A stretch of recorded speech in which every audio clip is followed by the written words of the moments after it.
Welcome to the Anti-Architect Podcast. I'm your host, Christian Giordano.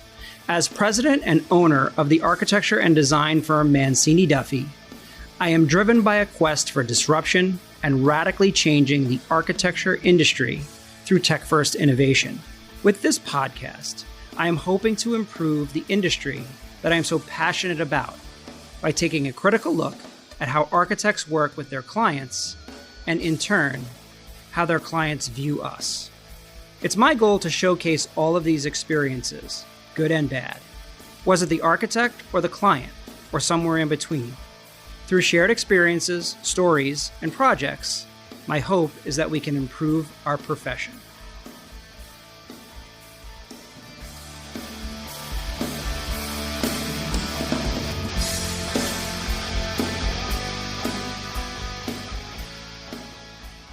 Hello, Anti-Architect Podcast listeners. Today we are recording at the studios of A Shared Universe in Homedale, New Jersey. We're actually at the amazing Bell Works building that my firm Mancini Duffy played a major role in the design and redevelopment here for many, many years. It's great to be here. I love the energy in this building. It's truly a special, special place. We get to look out onto the plaza portion of it. Today I would like to welcome Pedro Loureiro as my special guest to the Anti-Architect Podcast. Pedro is the president and an owner of Nomad Framing, based in Cranberry, New Jersey. He is a husband and father of two amazing children, Chloe and Blake, who my kids are very fond of. For almost 3 decades, Nomad Framing has developed into one of the leading framing contractors in the United States, specializing in residential and commercial wood and light gauge steel frame construction throughout New York, New Jersey, Pennsylvania, and all basically through the Northeast area. In 2020, Pedro was also appointed the president of the National Framers Council. I wanted to have Pedro on for a number of reasons, and I'll let him tell his story. He and I are in an organization called YPO, the Young Presidents Organization. For those that don't know of it, please check it out. It's a special organization and an honor to be part of it. YPO is how we met, and he and I immediately hit it off. Pedro's professional life is like a story you read about or a movie that you'd watch, starting at an entry-level position and working his way through mostly every portion with the company. It's like the guy who goes from stocking the shelves to owning the entire company. Pedro is all about character, his endless appetite for learning, and hard work. Pedro, I'm honored to have you as my guest today. Well, thank you. Thank you for that introduction. Doesn't sound like it's me, but thank you. So our audience would love to get to know you a little bit better. Let's begin with a bit of your story. Where did you grow up, and how did you come to America? Okay. So it starts in Portugal. I'm from a coastal town near Aveiro, which is kind of in the central portion of Portugal. I came to the U.S. when I was 9 years old, 1989. That's when I came. And my mother was already divorced then. So it was my sister, myself, and my mother when we came over. I was 9. My sister was 11. And we immigrated to the ironbound section in Newark, like almost every single Portuguese person does. And that's kind of how it all started. So for me, my call it career really started around 13 years of age when I came home one day and I told my mom I got a job. Being the quote unquote man of the house, I felt like I needed to do something to help out. My mom was working, 7 days a week, endless hours to put food on the table. My sister at the time, she was, I guess, 15, so she got a job. And I figured, I can't just sit home while the ladies go to work. So at 13, I got a job, and it was a lot of fun. I was a stock boy for a fruit and vegetable shop around Ferry Street in Newark, in the Armagh section of Newark. It was called Johnny's Fruits and Vegetables. And the cool thing about that job that planted a seed, which we'll get back to later, and I haven't thought about this in a while. So that planted a seed was the owner of the place, Americo, really had a piece of the American dream. So Americo also had immigrated to the country. He worked for Johnny, which owned the place for I don't know, I think it was like 60 years. That place was open for almost 100 years. So he worked for Johnny, and when Johnny retired, Americo took over the business. So it was kind of, one of those American dream stories. He started working for the guy and then ended up being the owner of the organization, which again, a little bit similar to my story. But it gave me the context that there is an opportunity for people that do want to work hard to be able to move up in the world and be able to take over and take control of their destiny. So that was that. Fast forward a little bit, graduated high school, was looking to take a year off from school, met a guy over the summer that offered, hey, why don't you come work for us? We got a really good construction company. At the time, I was planning on going to school for architectural design, believe it or not. And I said, you know what, let me go get some hands-on experience and see what comes out of it. And I really enjoyed it. I enjoyed working in the field. I enjoyed working with my hands. I enjoyed seeing the product at the end of the day, right? You get there at the beginning of the day, there's a slab, and then by the time you go home, there's half a home. And then 2 days later, the home is done. And then a few months later, people are moving in. So again, having a piece of the American dream, right? Making a difference. So I really enjoyed it. I enjoyed working. And then the other part was, as a young kid, 18 years old, I was making some pretty decent money working construction. And why would I want to go to school now? And I ended up going to school for a few semesters at night. It didn't work out, and I dropped out. So I dropped out after 2 semesters and stuck with the company, which was all tech back then. Let me pause there. You mean to just continue, or any questions? Or yeah, I'll throw in a couple. I'll throw in a question here. So just to kind of go back into the kind of why you came here, and then we'll start getting into the whole the career stuff. So okay, here we go. So what were the reasons behind you and your family coming to the U.S.? So the reasons were obviously for better opportunity, right? So my parents got divorced when I was 8. We weren't financially stable, and to the point that once we got divorced, it was even worse. Where if it weren't for my mother's side of the family, she has 6 sisters and 2 brothers.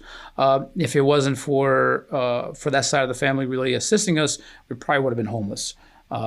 Even where we were before they got divorced. I mean, I grew up in a house where I had an outhouse until I was 6 years old, and it's not like I lived in this remote place in Portugal. It is not, and it was not a third world country back then. It's just that we were poor. So. The reason why we moved here was, I guess it was the need for a better opportunity. My mother had one of her sisters that already lived here in the States, and then that's how we came here. She said, "Hey, well, why don't you guys come over? We'll help you get set up, and so on and so forth." So that's what was the trigger. So you moved to Newark. In the Ironbound section, which ironically now is like a booming section of Newark, right? Yep. Totally redeveloped and high end, which is kind of funny. When you were a kid, were there any teachers or anything when you were in school that really kind of stood out that may have directed you into the construction field or in the architecture world? How did that kind of, or was it just something that you saw and just because you started working, it was something that you wanted to do? So I can't remember any one point that really stands out. I can remember being in 5th grade and the question, was, hey, what do you want to do when you grow up? And for whatever reason, even in 5th grade, I said, I want to be an architect. And that was kind of my presentation as a 5th grader. I don't remember how I got there, but I do remember that, being, kind of one of those highlights. As far as teachers, I mean, it's funny, but we had a geometry teacher, and he wasn't that great of a teacher, but he used to really spend a lot of time around the Pythagorean theorem, like a lot of time. That's the only thing I remember from that class. And we used to joke all the time, anytime he asks us a question, just answer Pythagorean theorem, and that's the answer. And I didn't think I was ever going to use the Pythagorean theorem ever in my life. But lo and behold, when I did start working construction, that's one of the main things you need to do when you get on a slab to start laying out the building. You need to square it up. How do you square it up? Use the Pythagorean theorem. That's fine. So it became one of those tools that I used daily. And it was just ironic because we used to joke with the guy all the time. That's great. But no, there's not that one professor or that one moment in my life that it was like, aha, this is why I want to become an architect, or this is what it is. And again, I think, ultimately because of our financial situation, there wasn't much time to think about all these great things and these dreams. It was more about, hey, what can I do now to help, put food on the table? And that's what I'm going to do, right, and kind of focus on that. So there was never, the extracurricular activities after school because I went to work. Never really played team sports because I went to work. So there wasn't enough time to really ponder on, do I want to be an astronaut or do I want to be a doctor? It was, I need to get to work. Right. So it kind of just developed. And once I did start my job in the field in construction, I just fell in love with it. I fell in love with again, being outdoors and working with my hands and physically building something. I really enjoyed it. It's such a great story. It's super inspirational. So let's talk a little bit about your early career. You joined Nomad Framing when you're 18 years old. I think it was called All Tech at the time, but essentially it's the same company. Yep. Right. It's rare to find anyone these days that's been in the same job for their entire career thus far. Trust me, I know that for sure. People like to move around a lot. So take a little bit of time and kind of explain the evolution of your career there. You start and kind of go through the jobs and kind of how you do it, because as I said in the introduction, you're now one of the owners of the company. I mean, you legitimately started there and worked your way through with your hands essentially to build this company with, your partners, it's an extremely inspirational story. Thank you for that. So yes, I started at 18 in September, right after the summer. I started over there. And it was, at the time, Alltech was really focused on building single family homes and townhomes. So our clients were, K. Hovnanian, Toll Brothers, Lennar, those kind of clients that did those big tract homes. So I walked into a company that was thriving, that was growing. And at the time, I think we had, probably 60, 70 employees and plus the subcontractors. And so we were building framing 2,000 to 3,000 units per year. So it was a pretty large organization by the time I walked in. So a lot of moving parts. It wasn't like it was a small, mom and pop or organization or a company where you go in and you're one of five and, you're kind of, just the labor, right? But within the project, yes, that's what I was. I was just a laborer. And I recall one of my first days on site, the foreman asked me to go pick up some 2x6 because we were inside a house, just getting it ready for inspection. About an hour later, I come back and I said, I can't find any because everything I measured with my measuring tape was either 3.5 or 5.5 inches wide. Nothing was 6 inches wide. So I couldn't find any. So that was kind of my first lesson. The other lesson I learned very early on was never to grab thermofiber, which is also called rock wool, which is this insulation, this fiberglass insulation, not like the bat insulation you're used to seeing in the cavity of a wall. It's really a fireproof insulation, like a lot of fiberglass. And my job was to go stuff an attic. There was a firewall in the attic, so I had to stuff it just to get it fireproofed. And it was, again, a hot summer day. Back then, safety wasn't what it is today. So I didn't even have my t-shirt on because I was working on my tin. I was 18.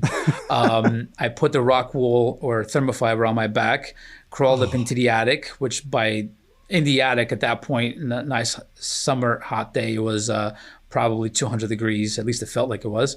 And immediately was, in pain because that stuff just gets on your skin. And then I started scratching. I had to go home and take a cold shower, and it was painful. But again, I learned, right? So you kind of learn these lessons, these daily lessons, and that's kind of your compounding interest.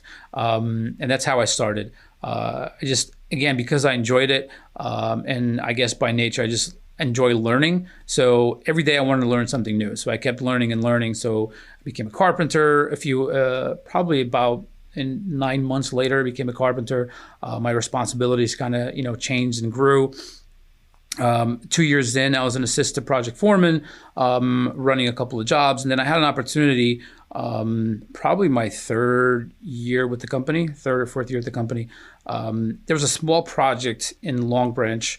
It was affordable housing. It was these duplexes right on Fifth Avenue in Long Branch, which is maybe, I guess, 5 blocks away from the ocean. Yep. These duplexes were very simple. And again, the company was growing. They needed somebody to kind of step up. And, one of the senior PMs said, "Hey, you think you can handle this?" I'm like, "Of course." I didn't think I could handle it, but I said yes. So I had an opportunity, and I went out there, and there was a lot of, I guess, learning experiences, which we like to call them mistakes too. There's a lot of learning experiences, but it was a great project. The customer, at the time had this project manager, and she was a fantastic woman. She didn't know much about construction. She was running this project, and she was just a nice Cuban lady. And we kind of grew together. Because she was trying to manage this business, and she was kind of doing it for family. She was also kind of just pushed into the situation. I was pushed into the situation. So both of us kind of just managed through.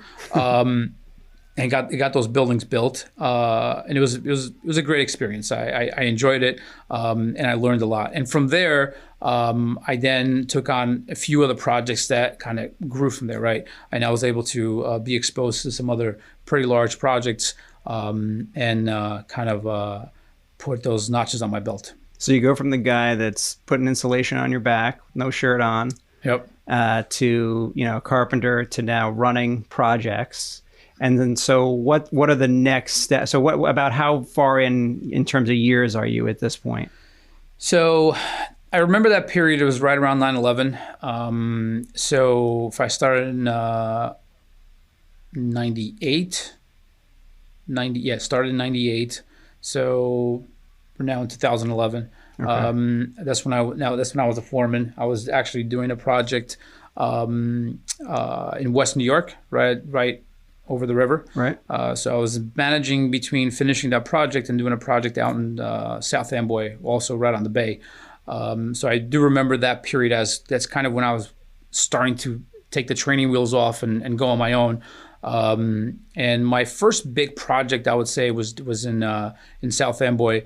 It was a pretty big community we did right there on the bay. But that's pretty much when it was, I guess, 2011. Okay.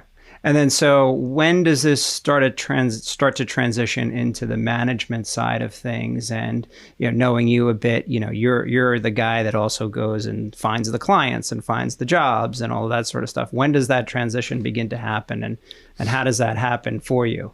So that happened in 2007, early 2007. So.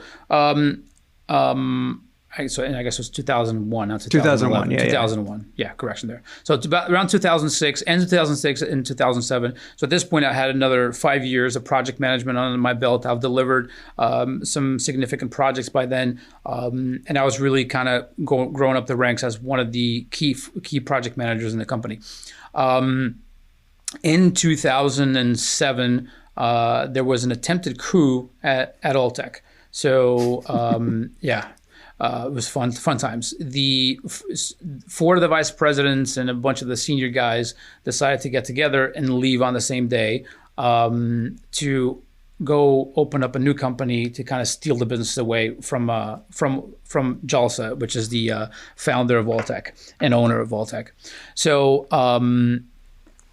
that point, it was an opportunity, right? So a bunch of these guys left. They had actually asked me to leave with them, and I almost did. So the premise was, hey, we're all going to leave. There's this job posting. We're all going to go answer this job posting, and we're going to go work for this company. Everything's set up. We're going to take over all these projects.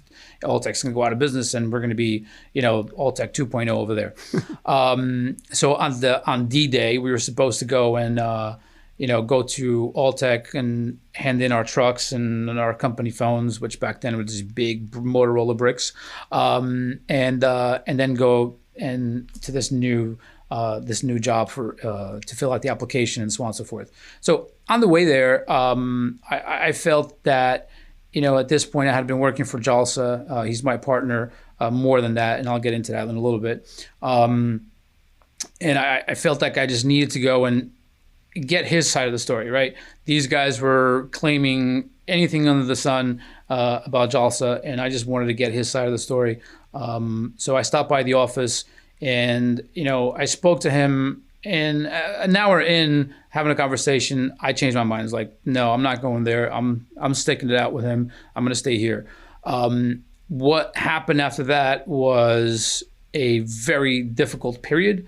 But again, also rewarding, right? At the end of hard work, there was definitely a big reward. But it turned into we at the time had about 100 employees, 30 of which left on the same day. Wow. Those 30, like I said, included the 4 vice presidents, the senior project manager. So all the senior management pretty much left on the same day, and we had a lot of work. I mean, this was kind of right before the recession. So right. This was at the peak of the housing market, and we were doing all those projects. We probably had 30-something active projects at the time. Each project we were framing 5-6 houses per week, so it was booming. So it took a lot to keep the company from derailing, and it definitely was a long period, which I don't know, if I was to guess, it was probably a good 9 months of 18-hour workdays. I'm not joking. It was, getting up 5 o'clock in the morning, getting to the projects, making sure we got the project set up, talking to the customer, talking to the contractors, getting everything lined up for the day, then make it to the office by 2 o'clock, and then doing kind of the office duties in the afternoon, right? Getting the estimating done, getting the bids out the door, getting the litigation, because at that point we were in litigation with all these guys that left because it definitely was a coup. So and staying at the office until 11, 12, sometimes 1 o'clock in the morning, and then rinse, repeat. And it took a long time for us to kind of get back on track, but we did. We did not lose any projects. We kept going, and it was another big learning experience. I definitely had an opportunity, but I also stepped up to the opportunity, and it was it was a lot to take in, but I learned a lot from that experience. I can imagine, yeah. So that's pretty extraordinary. So all these guys leave, and then you essentially raise your hand and say, no, I got it. And that's basically what got you to where you are today. I guess just before we go into a little bit about the business itself, well, we can do that. So Jalsa, you mentioned, is your partner. Yep. So, and he seems very loyal to you, and you're loyal to him, which is obviously, telling that story is the reason behind that. Just tell us a little bit about the business itself right now, kind of what you do. And I guess, so, what does a framing contractor do? And it's weird that me as an architect is asking this question. You think I would know that, but when I visited some of your mega project sites, and when I tell you these are some huge housing projects, it's way more than framing. I mean, I legitimately thought you guys came in, you did the walls, and you walked away. But explain a little bit about the business and kind of what a framing contractor does. Yep. So I'll start by saying we were predominantly a single family and townhouse framer. And then in 07, 08, 09, due to a recession, we kind of pivoted and went into the apartment framing to multifamily. So our space now is in multifamily, not in single family. It is vastly different than the single family market. So what we do now and what we do as a framing contractor, we're actually a turnkey framer. So turnkey framing meaning that we'll provide all the products that we install, and we'll bring all the lumber, all the floor components, roof components, sheathing, so on and so forth. But in essence, as a framer, we build the shell of the building. In commercial construction is also called a superstructure. But we take it from concrete, we build all the walls, all the floors, up to the roof, sheathe it, install the windows, all the exterior doors. So basically on the exterior of the building, we get it ready for the cladding and the roofing. And then on the interior of the building, we get it ready for the mechanicals. So, as a framer, we do need to know a little bit about every trade. We need to know what the electrician needs and where he needs it and why he needs it. We need to know what the plumber needs and where he needs it and why he needs it. The fire sprinkler guy, even the low voltage guy, the drywaller, we need to know what he needs and where he needs it. So we really need to have a little bit of expertise in almost every part of the building, inside and out, so we can get it ready for them. So in essence, yes, we deliver the shell, get it ready for cladding, roofing, and for mechanicals inside. And then the way I like to say it, after the mechanicals are done hacking through the building and tearing our framing apart, we have to go back in and clean it up and get it ready for frame inspection. And that's when we, make sure that all the fire blocking is in, all the, the point loads are in, and all that stuff is ready to go before it gets covered up. What I was amazed by was, your knowledge of structure too, and understanding how things come together. It's way more than just kind of putting up some walls along the way. I mean, you really have to understand what's load bearing, what's not, especially in that kind of construction framing. It's very impressive to see.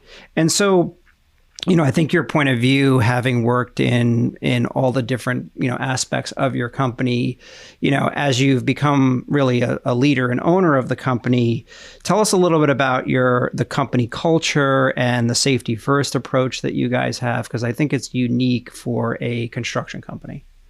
Yeah. So, safety has always been, first and foremost for us.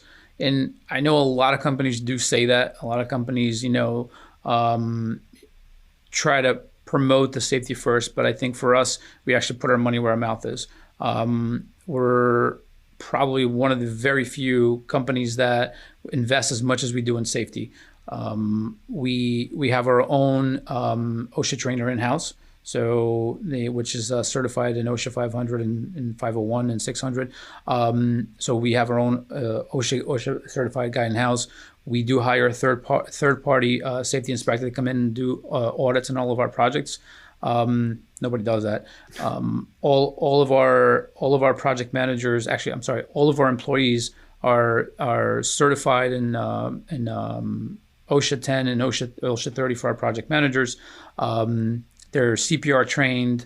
They have all the tools they need as far as when it comes to the retractables and all the good stuff.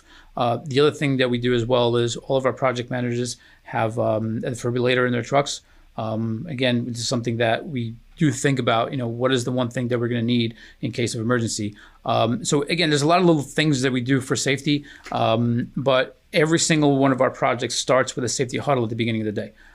Beginning of the day, the first thing we do is we get together our office, our field office, and we have a safety huddle, which we talk about what are the hazards that we need to prepare for today. What are the things that are going to be happening today that we need to make sure that we check the box, that we verify that we're good to go.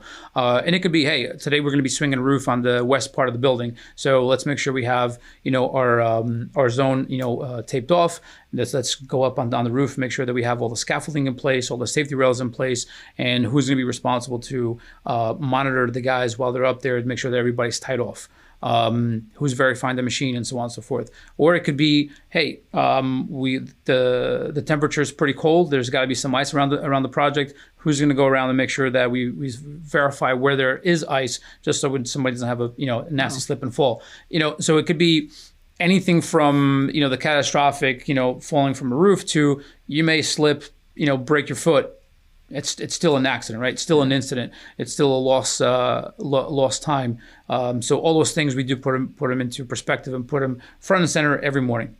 Yeah. Do you think your perspective, coming from having worked in all the different parts, is part of why safety is so important? You've seen kind of what slipping and falling does, and I never really thought about that. But do you think that's part of it? Yeah, I think it's definitely some of it.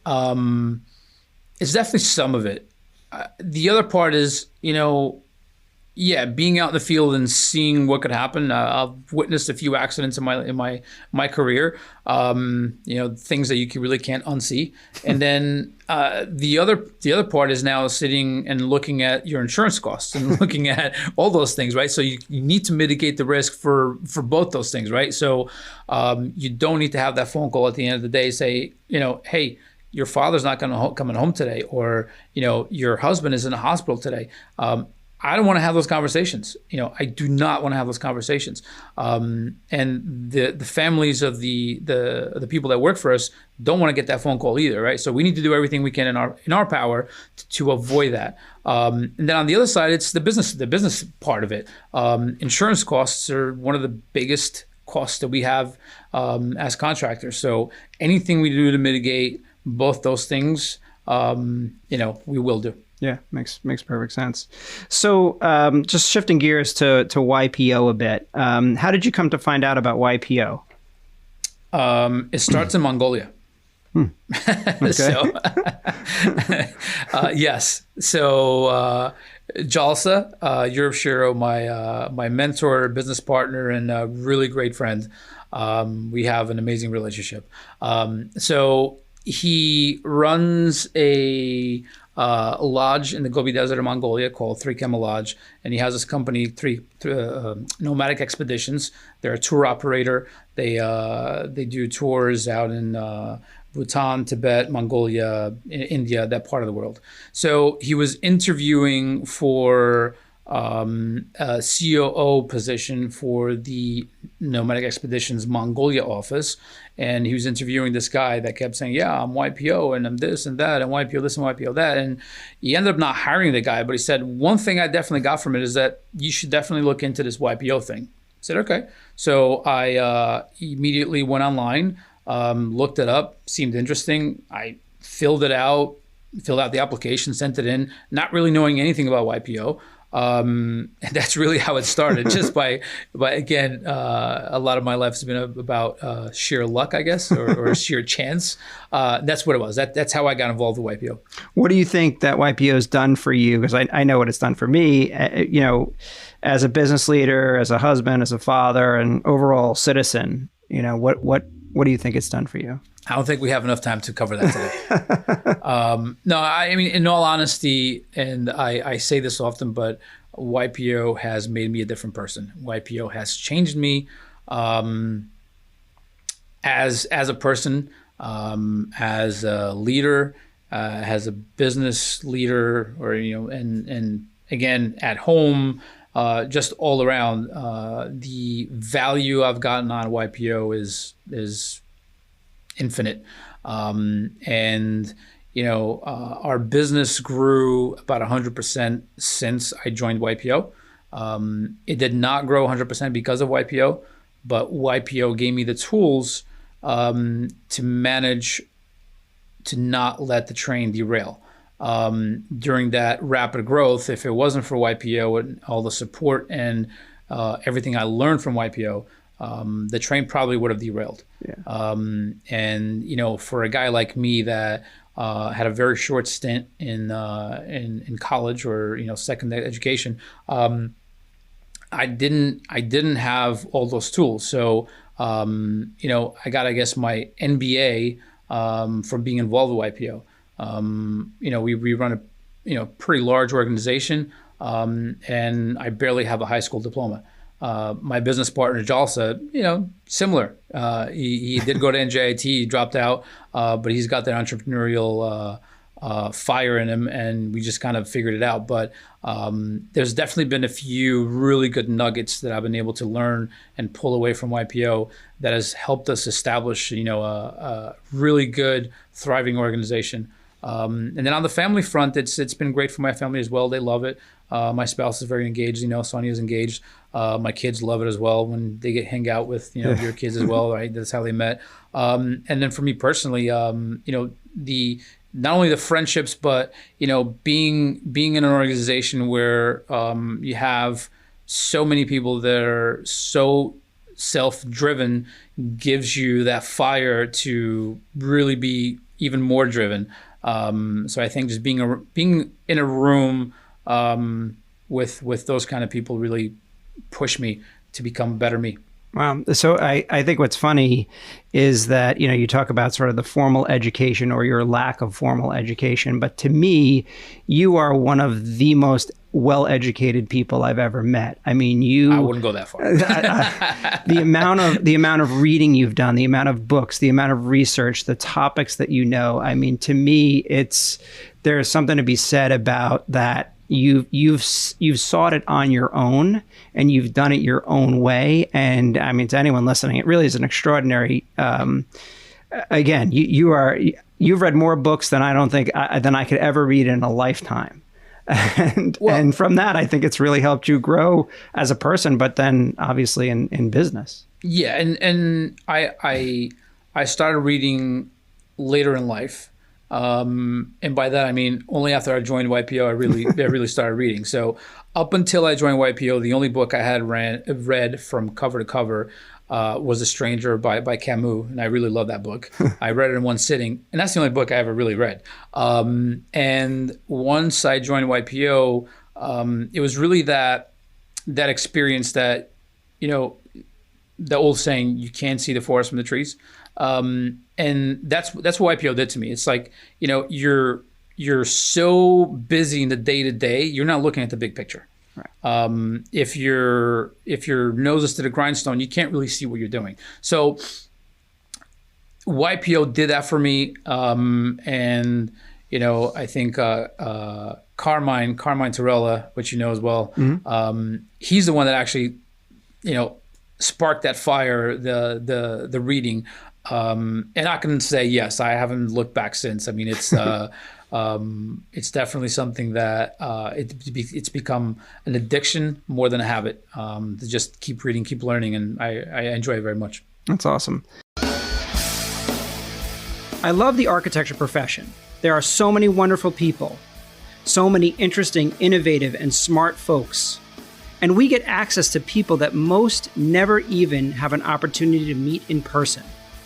I have worked with Bob Iger, CEO of Disney, Jamie Dimon, CEO of JP Morgan Chase, John Foley, founder of Peloton, and many more legends. There is another aspect of architects that fascinates me.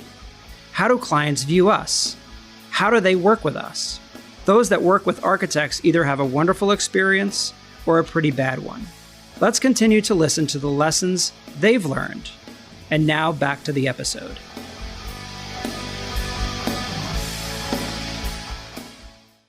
So part of what we do here is take a critical look at how architects work with other professionals, such as yourself, and as a subcontractor, contractor. What is your interaction with an architect on a typical job? So we interact as much with an architect as we do an engineer, and kind of at the same time. Once the job is awarded to a subcontractor like ourselves, that's when we really started putting the work together, right? Get our submittals together, get everything together. And because of the 3-decade plus experience we have, we do comb through the plans and try to get ready, try to get ahead of the game, and find any conflicts that we may find in the plans before we get to the site. Again, some of the jobs are not some. All the jobs we're doing are pretty large projects. Our sweet spot's anywhere between 100 to 200 units. Some of them are 300, 400, 500 unit projects. So that means at any given day, we'll have anywhere between 30 to 80 guys on site. You do not want to be on a day where you have 80 people on site working and you discover that, wait a minute, we got a problem. This doesn't work. All right, let's pause. Let's get the design team on the phone and figure out how to get through this. You're losing tons of money by the minute at that point. So we have a pretty robust pre-con team that really combs through the plans and puts together what we call a print review, which is basically just it's an large RFI. That's really what it is. But instead of submitting these individual RFIs at 20, 30 different RFIs, we'll put in a print review and have these 30 or 40 itemized questions or comments. Some of them are questions saying, hey, I don't know if this works. We've seen this done differently somewhere else. What do you think about this idea, right? Some of them are VE, some value engineering opportunities that we might provide for the client. Some of them are conflicts. Hey, architect saying this, engineer saying that. Which way do we go? And we put this print review together, submit it to the client, and that's kind of where the relationship starts with the architect. A lot of times it's a really good working relationship. Others, it's not. And it becomes difficult at times because some people out there, some architects out there, do not listen to their subcontractors or to their, it's not even their subcontractors. And I guess, if I may, let me take a step back. Okay. Because I believe there's an inherent problem with the industry, the way it's set up.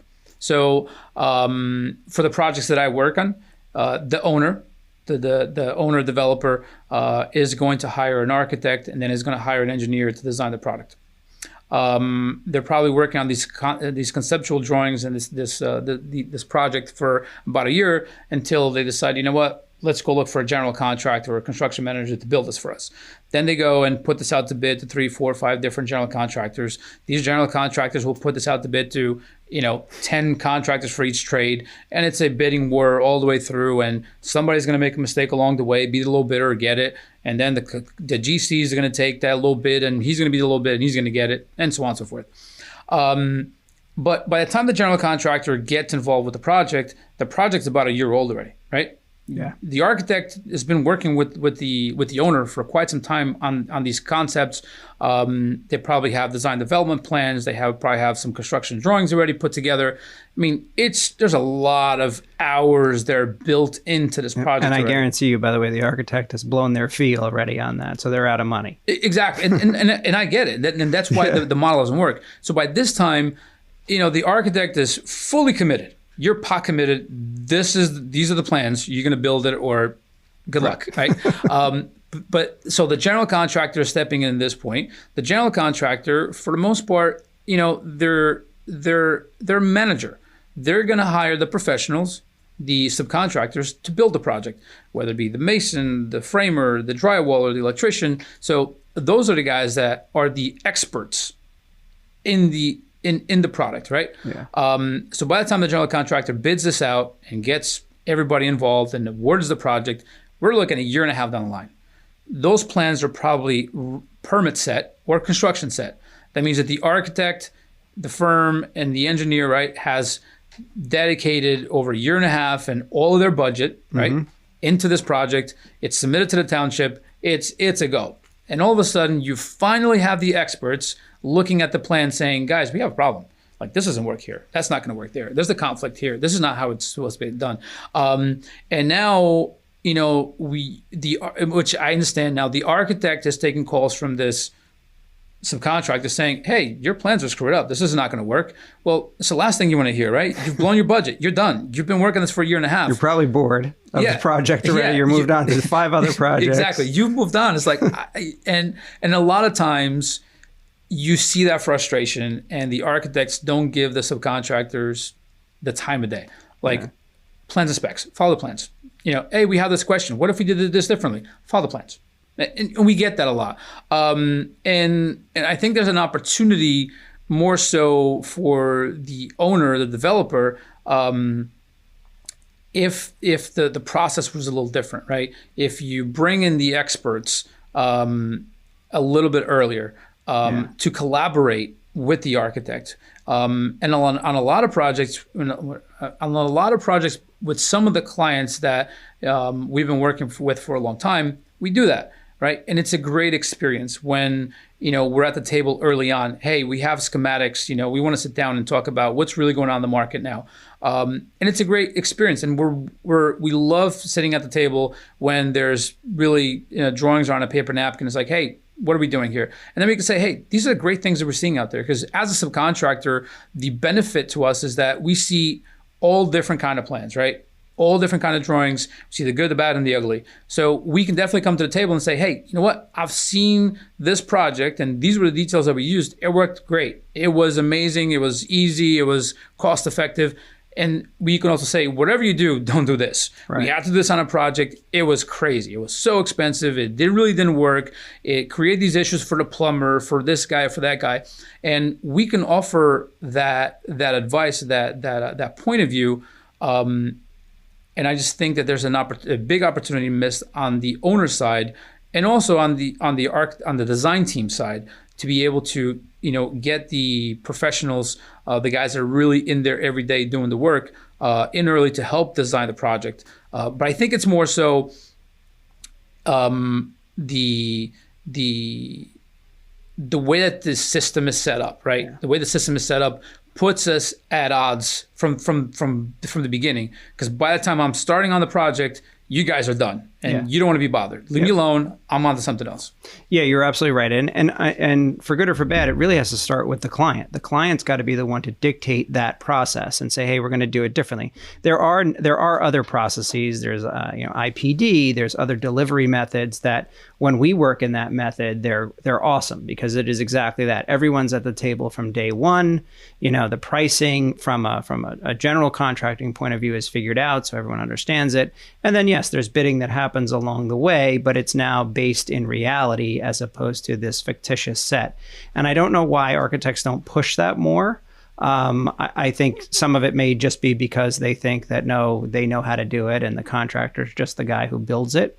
But the reality is, if we were to actually listen to the contractor a little bit more, it would make our life a lot easier. And that fee that we've already blown, that eventually we're going to have to go back and redo the drawings, we would have made that up along the way tenfold. So it's a bizarre process. I totally agree. Do you ever have a hand in selecting the architect when you guys are doing this? No, we never do. I mean, the one thing we do sometimes do is on the structural engineer. Some of the times the architect's already involved, but the owner hasn't selected an engineer. So on that side, we definitely will get involved and say, hey, you know what? This firm does a really good job, or that firm does a really good job. We'll get involved in that. And that's another part, right? So because we play on both worlds, on the wood frame world and on the cold form world, it even that so is vastly different, because on the wood framed, the structural engineer is somebody that is working either for or with the architect. Either for the architect, for the owner, or directed to the owner with the architect, which causes even more commotion. Sometimes those two do not get along, and it's like, come on, guys, get it together. And by the time we come along, we just have to follow the structural drawings. And even though we have our own way of framing, we call it the Nomad way. All right, so we have our own way of framing. There's some details that we like using on our projects, and every project we have to kind of RFI is like, hey, we'd like to do this differently. And sometimes you get that, just follow the plans, which is kind of, I feel like beating my head against the wall. But in the cold formed realm, it's different. So the architect will just draw the plans. The framing contractor has to hire the structural engineer to design the building, which for me makes sense, right?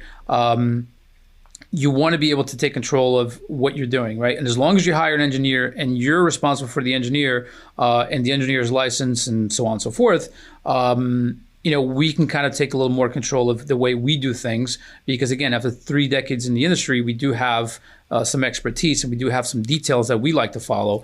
Instead of every job, we're doing things differently, and that's what we're trying to avoid. Reinvent the wheel every time. Exactly, and that's what we're doing. We're reinventing the wheel every time, which it causes more room for mistakes, right? So if you have your crews that you're training day in and day out, okay, this project we framed this way, in that project we framed that way, and in that project we framed that way.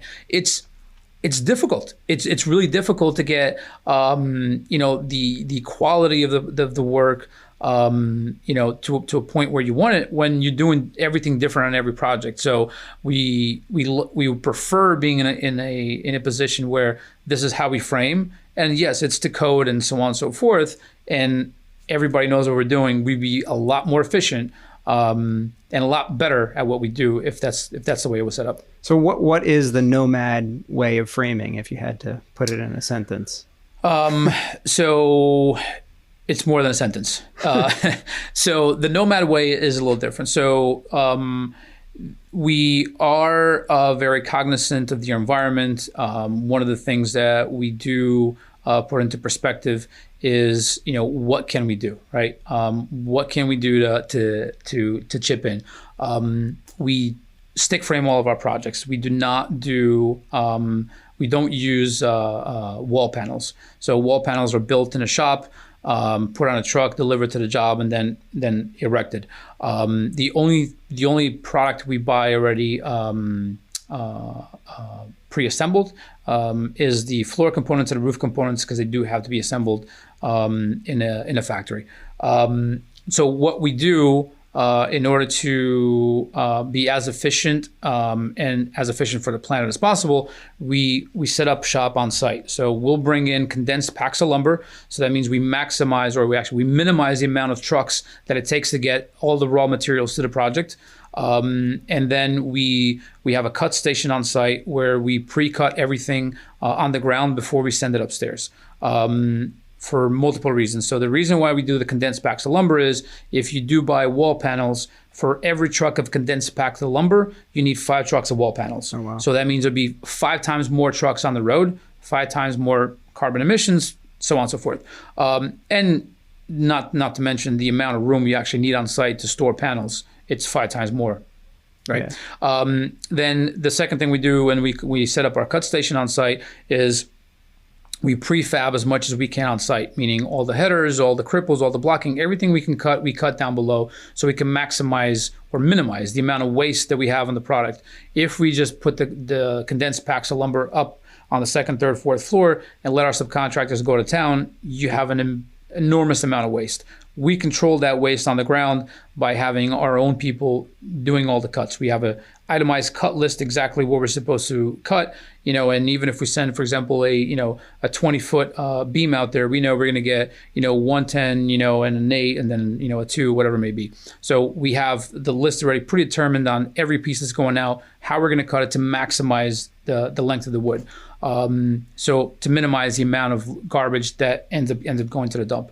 That's one of the very unique things that we do as a company. But there's some specific details that we like to follow. Specifically, in the corridors, we like to balloon frame the corridors so we can eliminate some of the rim board. Typically, platform framing, you're going to need to use some rim board in the corridors. We like to balloon frame that and hang the corridor joist, and that can eliminate a piece of costly rim board. And that's just something that it provides a lot of value to the customer, because the engineered rim board is pretty costly, and it saves on lumber. That's great.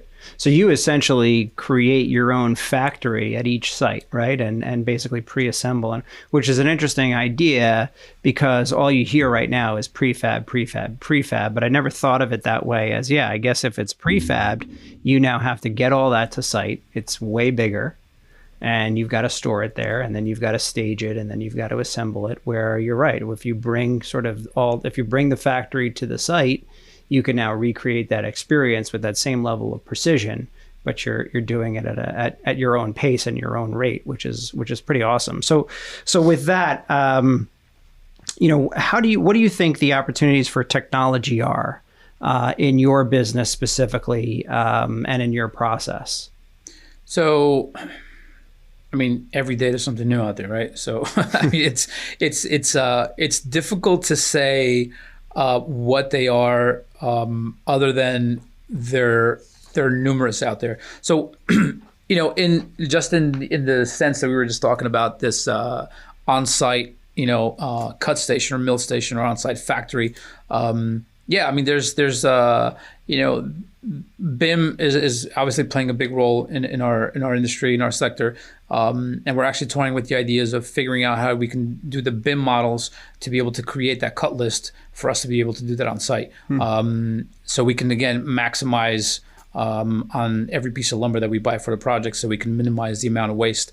The other thing we're trying to do, we're hopefully figuring out here soon, is what to do with that waste, whether it's a technology or not. But I'll mention it now. Is we're just talking to a client just last week, trying to figure out what can we do so we can recycle this wood. Because at the end of the day, yeah, you're gonna have small cutoffs, so you can't just reuse these small cutoffs. What can we do to recycle that wood?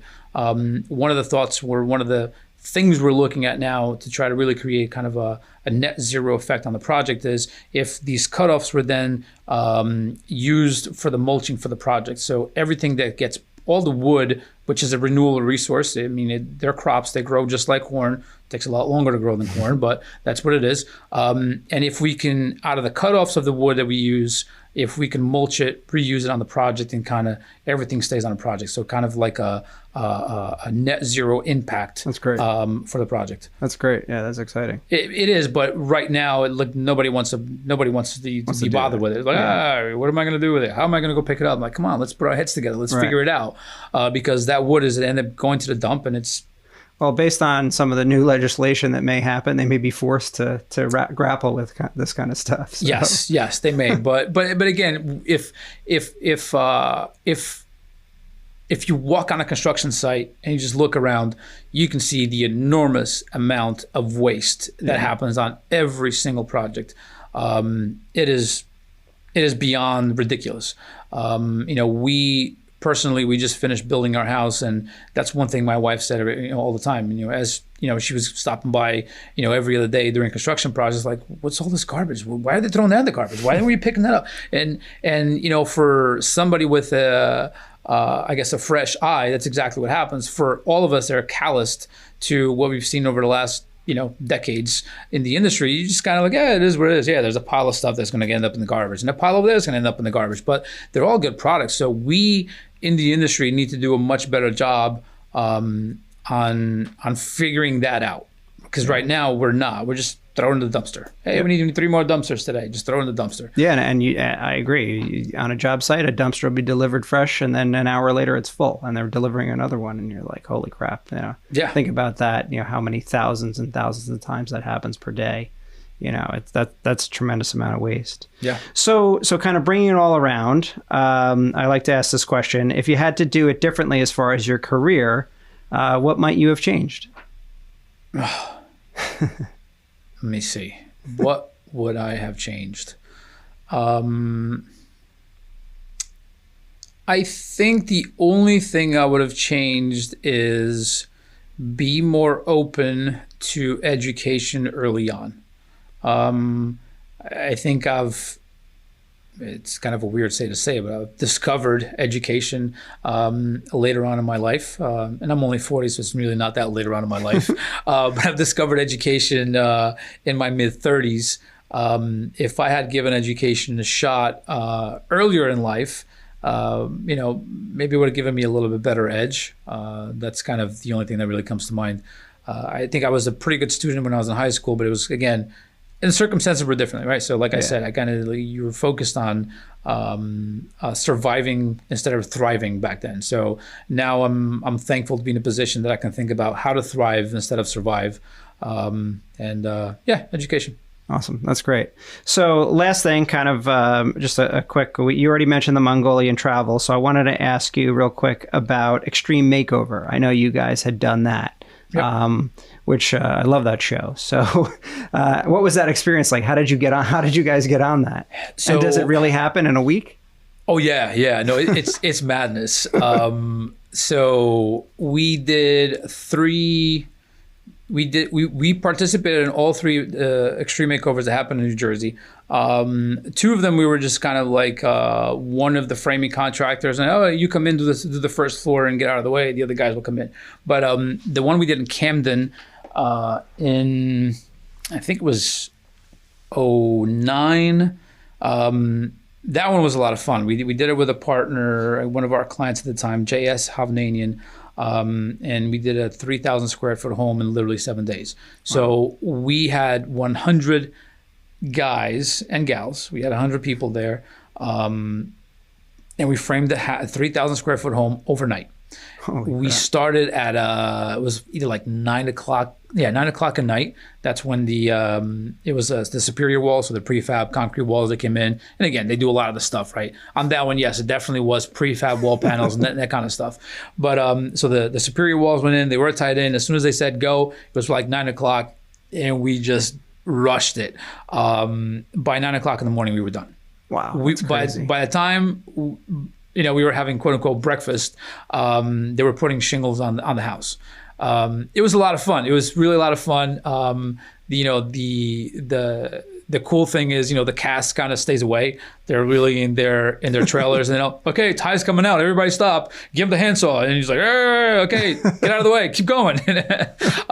So it was a whole lot of fun. I do remember paying a visit to the medical tent because we were all. I mean, Red Bull was one of the sponsors, and that's part of the why we kind of keep going, right?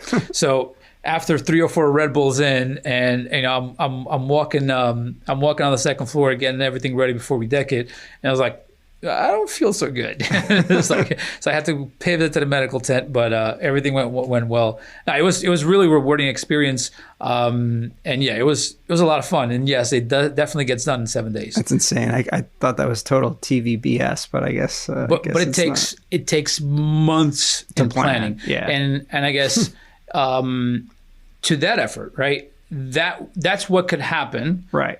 If a design team sits down with the professionals and plans ahead. That's the end result. Well said. I love it. That's the end result, because that's what we did. We did a ton of planning sessions with the design team, and this is how we're going to do it. This is how we're going to do it, and kind of bring it in. And we had brainstorming sessions where all the trades would get together. Okay, the plumber's like, hey, this is what I'm going to do it. I'm going to go here, there. I said, wait a minute, you can't do that because of this beam. Let me do this instead. And we had all that brainstorming sessions early on. So by the time it was go time, everybody knew what they were doing. Yeah, it's a really, really good point. It's the extreme makeover model really should be the industry industry standard. I love it. Well, listen, Pedro, I could talk to you for hours. I thank you so much for coming here and being the guest here at Bell Works and on the Anti-Architect podcast. Again, thank you for sharing your story. It's an amazing story and wonderful to have you. Well, thank you for having me. Had a great time. Yeah, awesome. So to see and read more about Nomad Framing, you can visit their website, which is www.framethefuture.com. Framingthefuture.com. Sorry, framingthefuture.com. And to book some insane trip to Mongolia, if you ever want to go there, it's nomadicexpeditions.com. Yep. And the lodge that we own and operate is 3camellodge.com. Crazy. Award-winning lodge, by the way. Yeah, you got to go on the website and check it out. We could have a whole other podcast about that, because that's a whole other story about how that even came about. So thank you again, and look forward to seeing you again. Thank you.